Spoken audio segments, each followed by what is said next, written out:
I recently started The Artist Way, and I have just finished week 1. I also finished week 2, but I'm doing a week 1 update. So I've been trying to identify, like, what are the creative blocks holding me back? If you look at my apartment, you can tell that I am a creative person. I've got a painting drawing behind me. I've got a sewing project that I'm working on behind me.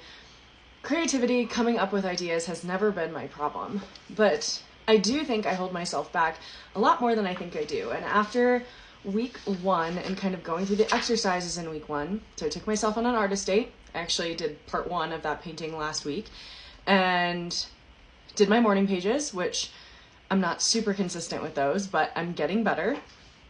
I think my biggest takeaway from week 1 is that I really am the person that is getting in the way of my success as an artist. So I think a lot of people probably have like old enemies of their creative selves that are external. And I think I actually had a lot of people that encouraged my artistic side growing up, and I'm really lucky to have had those.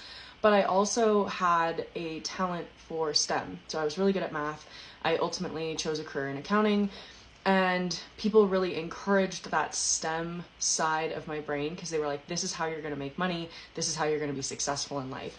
So now the creativity is still there, but I do think I pursued more of like an analytical STEM field as opposed to the more creative side of me, even though the creative side of me was stronger, because it wasn't like that wasn't nurtured, but I was more encouraged to go the practical route. And so now I think the biggest thing holding me back is that I feel the need to sit down and do something beginning to end in one night. So, or like one evening or one day. Like I want to sit down and spend a whole day being creative.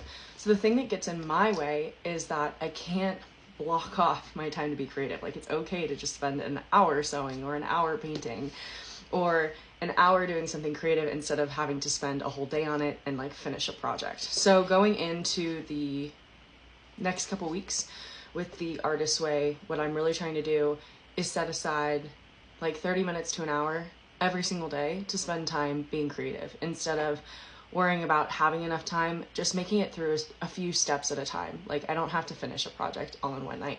So that's my takeaway from week 1, and I will do an update for week 2 as soon as I get through the prompts for week 2. See you soon.